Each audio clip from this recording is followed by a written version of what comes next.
Welcome to Bat Therapy, psychology of Batman, superheroes, and other comic book characters. Be a fly on the wall or a bat in the cave, listening in on a friendship built out of a love for talking Batman, comics, and the everyday struggle to achieve mental health and happiness. We are your hosts, clinical psychologist Dr. Emilia Brown and educator and comic aficionado Keeden Hopkins. Don't forget to follow us on YouTube and social media and find our Patreon at patreon.com/battherapy. This podcast is about providing education and understanding and is not a replacement for mental health treatment or support. If you're needing help, go to bat-therapy.com for resources.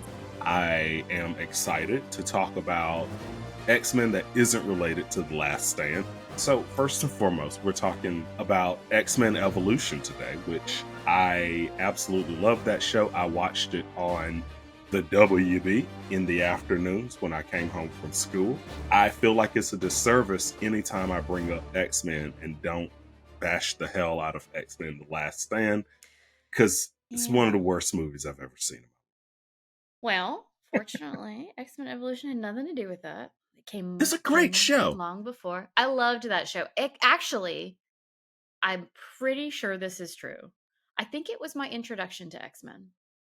And it's a good introduction. So here's the thing about X-Men Evolution. I feel like it doesn't get the respect that it deserves because it came after the 90s X-Men show, which was phenomenal in its own right. It now has a sequel with X-Men 97, which is what made me think about this show in the first place. And you had the idea of doing this, and I was like, okay, sure. Yeah. I always loved X-Men. Like, as far as Marvel comics go, X-Men's always been my favorite. It's always been my absolute, like, when I think about and it's also why I'm tired of the MCU BSing me, because I'm like, okay, you have the rights to it. You fought for it. You paid for it. Use it and stop playing with my emotions. And so, yeah, X-Men's always been my favorite. Huh? They can help it. They can help it. They can help it. I don't know. Don't give them excuses. No, not Disney. You're right. Disney. You're right. No. They're doing it all just to screw with Keeden Hopkins. Yes, you don't know. Disney gets no passes. This is the company that gave us Song of the South. I didn't forget. No. If they can make Song of the South, they can give me X-Men movies. That's all I'll say. All right. But no, one of the things I loved about X-Men Evolution was normally whenever we see the X-Men, even when they're young, they're always at the Xavier Institute. They're there, they're protected, they're behind iron bars, and no one can get in. In this show, what I love about it is the Institute is there for them to stay and train, but they still go to regular public school with the rest of the kids, which is something that I always loved, because in my mind, if as a mutant, you should be learning to thrive and cohabitate with normal humans. I was thinking about you as a teacher when I was watching it, because of there's this tricky balance of, so let's say someone who has a developmental disability or a learning disability or different kinds of things, people might need extra support or training if it's, certain skill sets or whatever it might be. But also, if we inadvertently separate people from everyone else, I mean, that's not helping people either. I also picked up on, hey, here we are, we have these mutant abilities, we need some extra stuff. And also, how do we get along with the regular kid next to us in algebra class? Yes. And I really love that. I also love that, like, it was around that same time period with Smallville. So it had a lot of those same vibes. I definitely think those shows overlap, because X-Men Evolution was between 2000 and 2003. The first season of Smallville premiered in the fall of 2001. Interesting. Okay. So I was early on in the watching of X-Men Evolution, earlier than I thought then. I thought I was only watching reruns, but maybe I was watching it live. Yeah. And so yeah, and so I always thought it was interesting. Another thing that's really funny is the jock that is like all about Jean Grey in this Uh-huh. show. He even looks like Whitney from He so does. Smallville, and it's even the same colors, the red and the yellow. Yeah, Like yeah. I thought it was really fun. That was really funny. But one thing, another thing I love about this show is I don't have to deal with the whole drama between Cyclops, Uh, Jean, and Wolverine. which is Wolverine is a hilarious. grown ass man Yeah. and he does not care at all Yep. about Jean Grey, Which which is is far exactly more how it should be. realistic. Yeah. Okay. So far more realistic. That okay, my issue with Wolverine is the same issue I have in Buffy the Vampire Slayer and many vampire related things where it's like if someone is that old, Yeah, that's a 90-year-old woman they would find insipid and ridiculous and too young, let alone a teenager or a young adult. Like, yeah, yeah, I'm with oh, you. it gets a pass. It gets a pass all the time. It's like, yeah, but he has abs. Ugh, I'm He's so with 300 years you. old, but he has I'm abs. so with you that Wolverine just would not care. He Wouldn't. would be like, you're young people, you're doing your young people thing. I'm gonna go gruff and grumble over here in the corner." Right. This man survived the bombing, the atomic bombing of Hiroshima to be love locked between Cyclops and Jean Grey. Get the hell out of here. Like, no. He's And above all of that. maybe you disagree, but I was always confused when people would tell me how much Scott Summers, Cyclops, how annoying they found him. And granted, okay, he's kind of annoying in He's X-Men not bad Evolution. in this. He's not bad in this. He's He's great just in a this. teenager. Yeah, As a he's a matter of little fact, annoying, but they all are because they're teenagers. in this show, I feel like as far as the characters go, Cyclops is one of the most developed characters on I the agree. show because you see him in his relationship with Jean, you see him in his relationship with his brother, you Yep. see him in trying to become the leader of the X-Men. Yep. Like he is the most if I had to pick a main character for the show, it would be Mm, him, even though all of the characters had their episodes and their moments. But like yeah. Cyclops, it really did a good job showing, yeah, he's the oldest in the group, but also this is how he became the Yep. leader Yes. of the And X-Men. and that's a really great point is I really like X-Men Evolution as well because it's showing them come into their own. So you Yes. see Nightcrawler join the Institute, you see Kitty. Okay, Scott's been there, Jean's been there, but um, you're seeing them try and figure things out. You're seeing their powers accidentally blow something up at the school and then Yes. they freak out about it. You see Kurt trying to deal with the fact that he's blue and has a tail. You There's just all of these wonderful things that we've talked about this before, but just these really great analogies for real life, and it's like this extreme, but you relate to it so much. Yes. And I just love, yeah, especially with Scott in particular. I do really love how you see him progress and try and figure out how okay, so a lot of people really don't like his character, but in other versions. But I feel like Mhm. in this one, he's doing a good job of figuring out, okay, how do I be a leader and also try and be a human, be a Right. person with people? And I think that that's one of the Yes. major issues people have with him in other Yeah, renditions. they're just like, do you ever relax, dude? Like, do you ever Yeah, like yeah, but at the same time, it's like Scott also has a power that can kind of be tormenting to have. mm. Like, just I have to keep these glasses on at all times. I got to make sure they don't fall off my face. I see people hating mutants and people, I'm trying to not get punched in the face because if I do, I'm going to light up the whole building. Also, Like, can we he, get him better fitting? I mean, you have the technology to find other mutants, but you don't have the technology to create a pair of sunglasses that will not fall off his face? they don't have any red contact lenses. Like I don't. It's Like, funny come because I'm like on. every time I see Cyclops when he's not in his gear, he's rocking like a pair of Oakleys, and I'm like that. Okay, but let's be fair with the contacts. How would he put them in? He'd need a it, special room. it's Marvel. They do. That is okay. That's a fair point.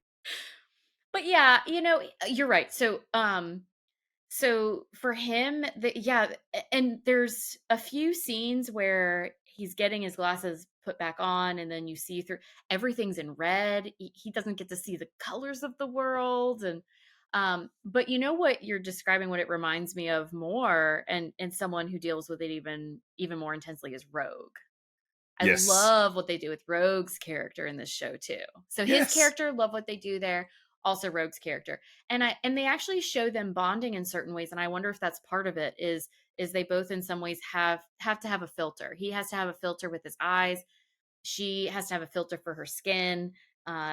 You can't have just a real and true contact with the outside world or you Yeah. will destroy it. They did Rogue very well in this show. I love how they just showed her just the angst and the edginess. I'm like, whoever wrote Yes. this, I feel like they were fresh out of high school. The way that they just remembered exactly how it Dude, and can was. we just I say loved it. her outfit is awesome. Perfect. Her whole look. I love Perfect. it. I could Perfect. not pull it Yeah, off, but I want to. absolutely. But It's also, so cool. but what's great about this is this show, and this dates me a bit, but this show literally came out when I was in high school. And so I'm Mm. like, oh my God, I sat next to this person. Like, Uh-huh. I know this person. Like, even when we get into like Avalanche and Mm. Fred Dukes and all of them, like, I remember Yep. these archetypes in high school. Like, it's Yep. just it, and so it's really fun watching this and being like, man, who am I in this? Like, who do I fit in with? Who do I? I don't know.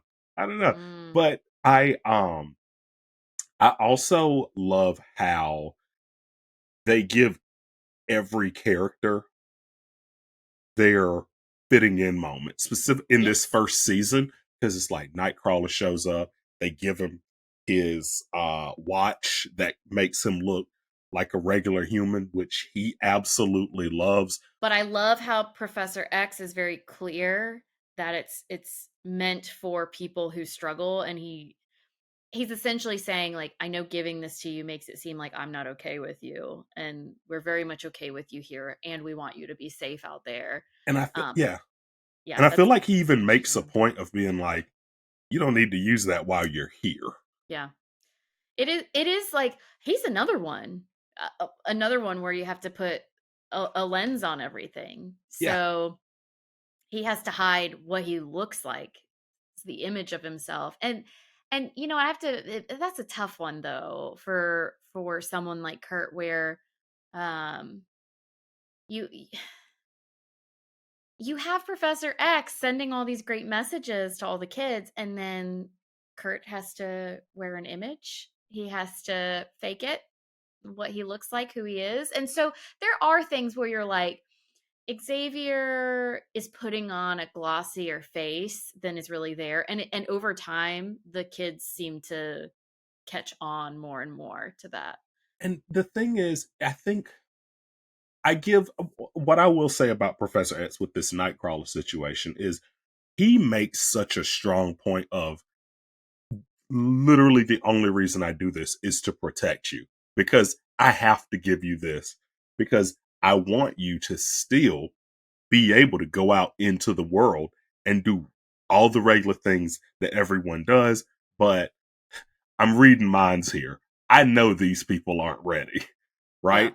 And so I give Xavier in this show the benefit of the doubt. Just I feel like he does such a good job. Like, I remember the episode when was it season 1 when Scott saves someone in public and he's talking to him afterwards and he's like, Scott, I'm not gonna lie, I'm worried that people saw you, but at the same time, if I were in your situation, I Mm, would have done the same thing. And I yes. really appreciated him coming from that standpoint because it made me think about the dumbest part in Man of Steel when Jonathan Kent is talking to Clark about saving all the kids on his school bus and not letting them drown. And Clark is like, "What was I supposed to do, Dad? Let them drown?" And he just goes, "Maybe." And I'm like, "What the?" I'm like, this is no Jonathan Kent of mine. Like, and so I remember when they showed this in X-Men Evolution, I'm like, yes, thank you. You would have still saved them, and you would still be worried about spoiling the secret identity or your powers or whatever it is. So I agree with you, and so part of it with some of this stuff too is tricky. So like with autism, people will talk about masking, or I mean there's so many different examples of this, where how much are you yourself, and then you might struggle more to be accepted for who you are versus how much do you try and pass, how much do you try and pass to fit in with everyone else. Mm, And I don't think it's as easy as one is right and one is wrong. I think it depends on the scenario. It depends on safety. Safety is a huge thing. So yes, like let's say you're genderqueer, you're transgender. Safety is a huge issue, and you want to make sure that you're passing in right. certain types of circumstances. Good point. um, so there's safety. There's, how much can you trust that people will respect you and try and meet you where you're at? And also, what do you need to get done at the end of the day? And sometimes maybe it's, hey, okay, I'm going to grin and bear it over here to get something done. Versus over here, you know what? No, I'm going to be myself, because being Right. myself is really important too. And I don't want to break myself down just so other people are okay. So there's a lot of that stuff that I feel like it comes up in the show that I really appreciate that it comes up. And I have to say though, I agree with you about, okay, Professor X, yeah, he is reading minds, and people aren't ready, but he really tries to paint a pretty picture. Um, but there are all these cracks that start forming. Easily. Uh, That's the whole yeah, story with yeah. X-Men. So things start cracking maybe halfway through season one or maybe later in season one. But for example, they start realizing, wait, so who are these people that Xavier's literally having to fight against? They hasn't told even Yeah. the oldest kids there. I mean, these are, people in high school that are interacting on a daily basis with someone who's manipulating them. And Professor X hasn't told them a lick. He hasn't told them that their principal is a shapeshifter who is trying to influence them. uh Maybe that would be important. Or how about the fact that Professor X says, you know what, I'm going to take all of the outcasts and all the people who have trouble fitting in because of their powers, but only the cool ones. Yeah. because the because Blob and Toad, and the ones that aren't cool enough outcasts, they're the ones that end up with Mystique and Magneto. And I'm like, okay, so there's Well, there's still there but there's still some imperfections to work through here. and I'll say this. Here's the thing that's interesting about them though. Professor X never turned them away. Yeah, I guess that's true. Like that's the thing that's interesting about it. A lot of the times whenever they decided to leave or they were like, this ain't for me, they walked away and Professor X is like, your voice, your choice, right? And it was where he always welcomed them back. Cause I remember in later seasons, I think Avalanche tries to come in He and does. become one Yep. of the X-Men. I think for a little bit, Toad also tries to Okay. come in and be a part for a little. And so it's he's still very much open to trying to help them. And I love like if when I put X-Men Evolution next to the full story and comic lore, I'm like, oh, this is great because we see Pietro here and he's kind of a bastard, but he ends up later on joining the Avengers. It's all gonna work Yeah. out. It's Yeah, all it gonna works out. work out. But he is very, I feel Professor X does a really good, I love him in this show because he is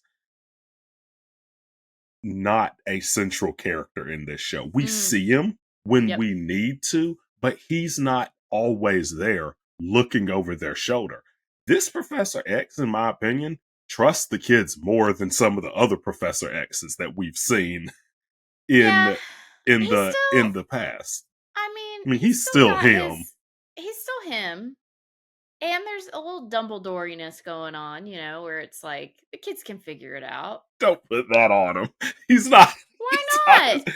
He didn't. He did. Dumbledore let a basilisk live in the basement. I don't. I just He can't. let Mystique be their principal, okay? Okay, that was, yeah. That is that. Okay, Come that on. Like, okay, so you're watching the show, right? And you see Mystique doing all this stuff, but you don't connect in your head because you see Xavier and Wolverine talking about all the stuff that she's doing and everything she's doing for Magneto, and so you're like, oh, surely Jean and Scott know about it. And then there's an episode where I think it's one of the episodes, if not multiple episodes, where Scott almost dies, and then he's like, Professor, WTF? Why didn't who's the he sides with Magneto in an episode purely because Professor X told him nothing about Magneto. So all he had was his brother, who he thought was dead, being like, Magneto said he can fix all my chronic pain. yeah, that was pretty bad. All of this stuff. Yo, Professor X, come on. Like, Yeah, I don't know. trust him a little bit more. I see what you're saying. I'll give you. Yeah, the older kids at least, and I there's such a thing as too much information and you want them to be kids and this, that, and the other. And Mystique is their principal. Clearly, there's some enmeshment of things going on from the adult world. It's all coming in already. And if you don't prepare them, then they almost get killed on a field trip. not only is Mystique their principal, Mystique's Nightcrawler's mom. Like, Yeah. in this, she's Nightcrawler, and so it's a lot of different things going on. I also love that Magneto is such a shadowy figure in this show, and Mm, whenever we don't see him for the longest time, we just see like a paperclip start to float in the yeah. air, and we're like, "Oh, I know who that is. That must be him. That must be him. I see that paperclip. It's floating. It's I got to do be love him." that. That I agree. Yeah. They did a really cool job with Um, Magneto. He's also more villainous early on. I feel if I only watched season 1 this time around, but if I recall later on, things get more blurry, like you see in which is other how content. Yeah, which is how you see a lot in other content, because it's one of those things where we have to remember that like Xavier and Magneto are still two sides of the same coin. They Mm, both want mutant rights, yep. but one is just like, we're superior and they better not mess with us, and the other's like, can't we all just get along? And what's bad about Professor X is he's always yelling, can't we all just get along, while both sides are screaming no to the top of their lungs. And that so coming back to Nightcrawler, can't we all just get along? That hurts Nightcrawler in the long run because are they getting along when Nightcrawler has to hide himself? Right. And or are you saying we can get to a point where Nightcrawler can be out there? If so, what does that look like? Because yeah, I hey, and for the record, I am of the camp. Can't we all just get along? But I think you have to question yourself. It and okay, what are all the different ways that these things might go? And sometimes the can't we all just get along? Sometimes you're sitting in a place of privilege in some ways. So that's easier for Professor X to say than for Nightcrawler to say. Yes. Yes. I When you said that, do you remember that horrible commercial? I think it was like Kylie Jenner, where it's like I it think I was know what you're during talking the about. riots. It was like during the riots and like all the protests with George Floyd, and in the midst of COVID and all that. And the commercial is like them fighting, and then she walks out and just like hands them a freaking Coca-Cola or I something, think it and might have they're been a like, "Oh, Pepsi. yeah, it was bad." I just It was remember that bad. it was so bad. That's what it just made me think about, Well, because it's exactly. not So on that level, but it's like, Professor X, your superpower is literally mind control. Like, get out of my Exactly. face. I didn't even think about it from that perspective. So yeah, it's easy to say coming from a you could pass. Now granted he'd be passing as someone who's physically handicapped, so he's got some other factors, but in terms of the mutant side of things, he could pass. Mhm. And then I wasn't even thinking about that part where it's like, yeah, okay, Professor X, but if you get into a bind, you can just mind warp your way Easy out of out. that. Easy Yeah. out. Mhm. Um, and I also love another thing that this show did is they brought in someone that we had never seen before. They Spike, Storm's nephew. Oh, was he new?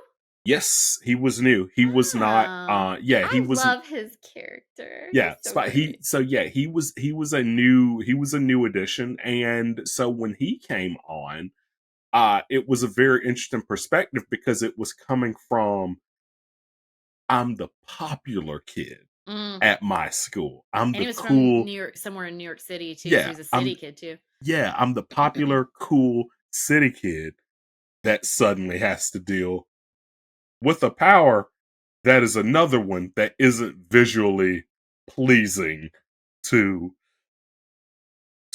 the average person in this universe, right? Mm, And yeah. so watching him deal with that is also really cool because so many times we always get this same perspective of look at this outcast with powers and now they're but Yeah. there's a few of them in this show where it's like okay they're not outcasts like Jean Grey Hmm. she's doing just fine That's true. in dealing with things in high school like without but like she still has her own things which Yeah. is real life even when we were in high school, They, I remember the popular kids. I'm like, man, they have it all together. But you look at it later on, you're like, actually, yeah, they were they're going through not. bad things just like everyone else. Absolutely. Yeah, so Jean Grey, she was a popular kid. Scott, they did the whole Smallville Clark Kent thing to him where it was Yeah, like I'm pretty sure he would just be a popular kid, but for some reason you're trying to make it seem like he's not. you grow up to be James Marston. Get out of my face. Like, don't you pretend that you're We know not. how sexy you We are. come on, Stop you it. yeah. Yeah, they do that and like yeah, and so and they I really love that the X-Men they aren't just this clique of child soldiers for Professor X that you see so many times.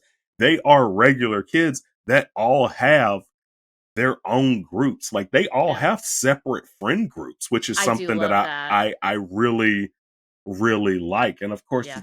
a lot of them have to keep these secrets from their friend groups and things like that. But they all have their friend groups, and then they come back together later on or whenever they need to. And they know that when it comes to being a mutant, they have their own support system, which is Yeah. something that's interesting because, and it makes me think about how, like being a teacher. A lot of people don't understand what it's like to be a teacher or an educator, especially when it comes to public education or what you know, any kind of education, just dealing with kids on a regular basis. A lot of people don't understand. Who does understand? My other friends that are teachers. We have Yeah. our own little group. Like, yes, I have friends that are engineers, that are hedge fund managers, that are doctors, lawyers. I have friends that do everything. But when it comes to someone that can understand what I'm going through right Yeah. now, it's my friends who are teachers. And that's what it made me think about with X-Men Evolution because it's like, yeah, they all have their own friends and their own little circles and groups and cliques. But when it comes to things when it comes to their mutant abilities and dealing with that, Yeah. they have the X-Men, they have each other as their support system. So this is taking me back to something you were saying at the start about how you liked that in this rendition, yes, they have the institute and they're going to run of the mill Bayville High School. And it also makes me think of it also makes me think of that important balance of okay, yes, how do I like you were saying they have their different friend groups. They don't just know people who are mutants, but they also have the other mutants where both are important. Right. And I think that mix is really important for a number of different things, especially if you're thinking about disability of some sort. So I work with a lot of folks with mental health disability, and we talk a lot about community inclusion. So there's a lot of work, for example, through Temple University. Dr. Mark Saltzer and his lab does a lot of work in particular. Yeah. But a number of people have talked about where you have to be careful. So a lot of times when let's say you were trying to help someone who's a mutant, you could inadvertently make it so that they really you help them, but they only have their network of other mutants. But Right. what about all the other things they could get from other people, right? So you were talking about, yes, having the other mutants, and yes, having the other people too. And so community inclusion is about when you're helping people who struggle to connect to society, helping them get out and be out and do things. It's not enough to have a group. Let's use mutants. It's not enough to say, let's get a group of mutants together and go do an activity together. Or let's go get a group of mutants and you go to the same school as everyone else, but you go to a different classroom. Or you all sit together, you have one group and they have another, and you just happen to be in the same place. Right. No, it's interwoven together. They still have the opportunity to connect with other mutants because that's important, and they can go out and can go to high school like everybody else. Right. And so that's community inclusion, where we're trying to make sure that everybody has access to the everyday stuff. And also, like you said, and it's also just really important to have people that get it. Yeah. So you also need to be able to find your other mutants. Yeah. And it's just simply, I think, and also like I think it makes me think from a social standpoint, Mm, it's really good. Because I'll give you an example. I went to uh private school when I was for the majority of my elementary school and most of middle school. I went to a private all black Christian school. mm. And I was in class with the same 7 kids for like 6 years straight. From like Oh, third, wow. like, yeah, for like 6 years straight. I was in school with the same 7 students that all had the same very similar background as me. We all went to church together, all went to school together. And so my bubble was very small. On top of that, my mom also worked at the school. And Yeah. so, yeah. And so this was a very small bubble that I lived in because it was all either church people or children of church people. And that was my entire life. And I remember what a shock to the system it was when I went to public school in 8th grade. And I'm like, there's so many people. There's so Yeah. many different people.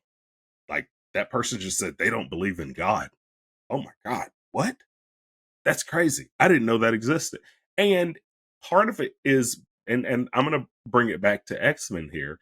One of the things that was shocking though was how normal everyone was. Because Mm, when I was in Christian school, they made it seem like you don't want to go out there to the real world yeah. because it's just dangerous. It's not safe. Everyone's doing drugs. Everyone is like they made it sound absolutely terrifying. Yeah. And I feel like that would be the perspective a lot of these kids would get at Xavier's Institute if they weren't able to go to a regular school with everyone else Yeah. that wasn't like them. It's a really great point where, so once again, I do a lot of work with folks that have mental health related disabilities, and disability, I'm sure I've talked about this before and I'll talk about it again. Disability is not about the person. It's not, oh, there's something wrong with this person. And Right. so they have trouble maneuvering everything. No, it's that who that person is, there's something that is so different than the average, or how we tend to set up our environments and how we tend to see or perceive or do things as people, that there's this disconnect between them and what's going on around them, and that's what causes the disability. I mean, imagine if the world was built for, let's say, Professor X. it was built for people in wheelchairs.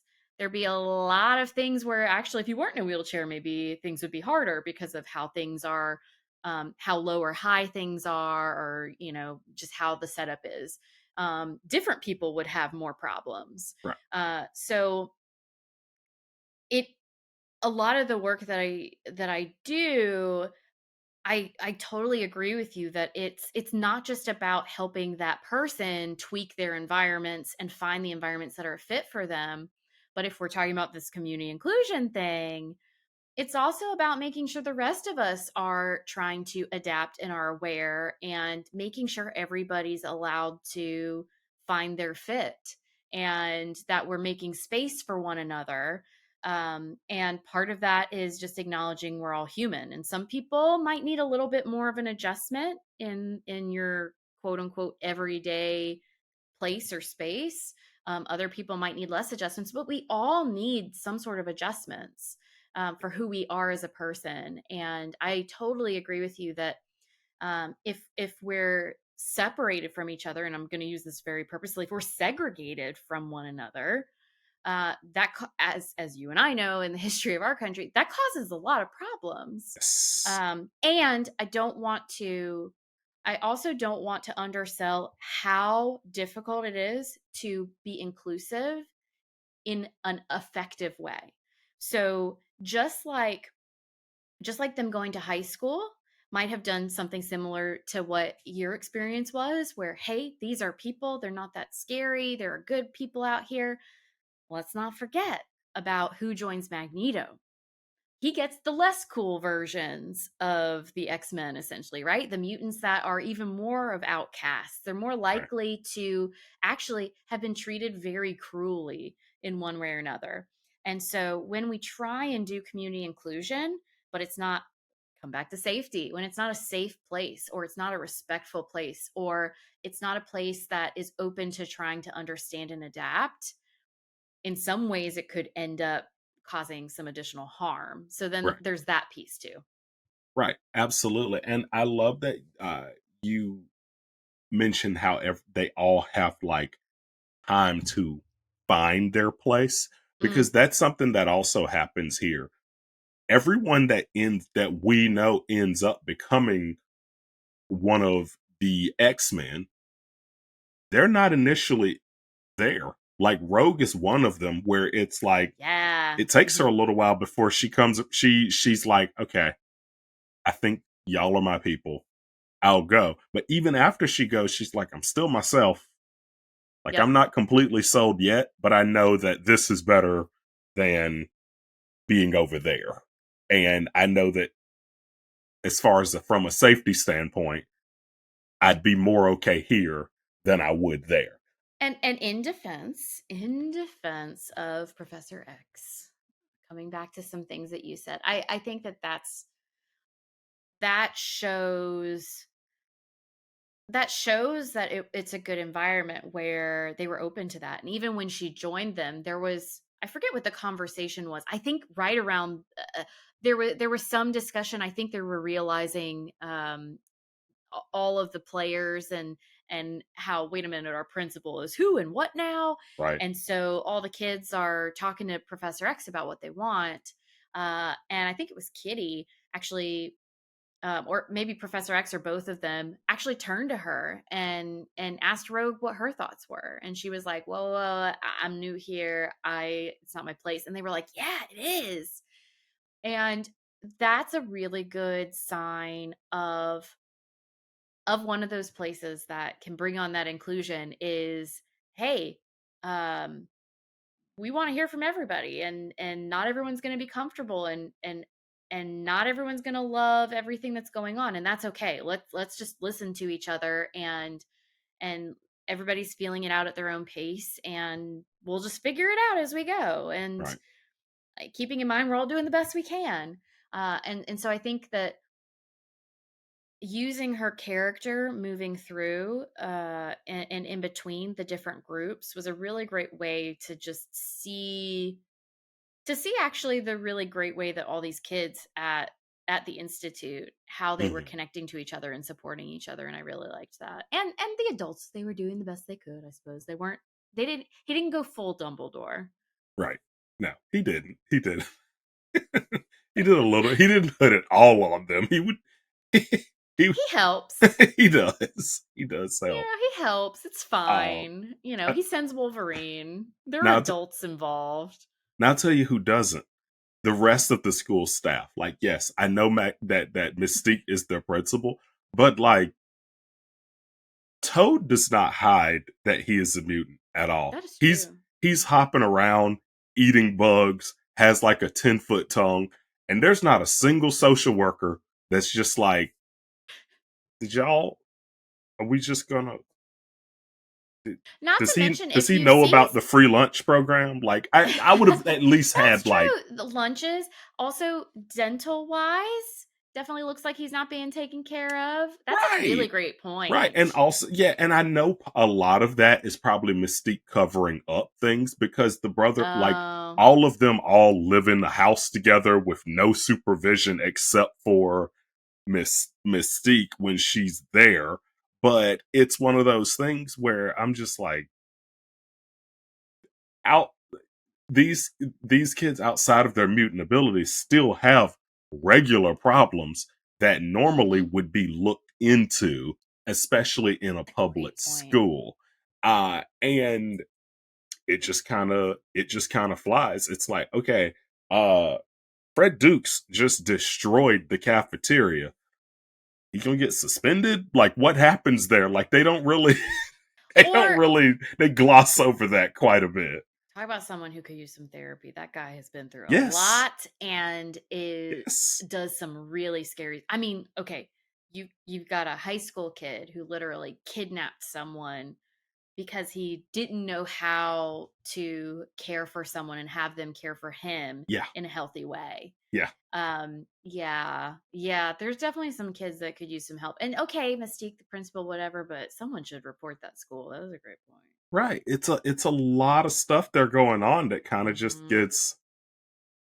kind of just gets glossed over. I mean, Toad still gets bullied a whole lot. Yes, he's a Yep. pickpocket. Yeah, it's messed up, but bullying's never okay, and it happens quite a bit. Even the X-Men can be kind of guilty of it at Oh yeah, at everybody. at times. Near everybody, if not everybody, in the right set of, or I guess the wrong set of circumstances, can Yeah. end up being the bully. Yeah. And so I do um I really love this show because it really does, I think it does a great job showing them go from the beginning to by the end of the series. It's like, okay, they're X-Men now. Like, most of Yeah, them have yeah, graduated from high school. Scott and Jean are together now. They beat Apocalypse. Like, they went through and did all of that. And so I really loved that all of them ended up pretty well rounded, and it yeah. showed like, hey, this is what you can do with the proper support system. Thanks for nerding out with us. I'm clinical psychologist Dr. Amelia Brown. And I'm educator and comic aficionado Keeden Hopkins. Check out my TV and movie reviews on YouTube at Team JVS. Check out our website at bat-therapy.com, our Bat Therapy YouTube channel, and follow us on social media. And don't forget our Patreon page at patreon.com/battherapy. See you next week. Same bat time, same bat channel.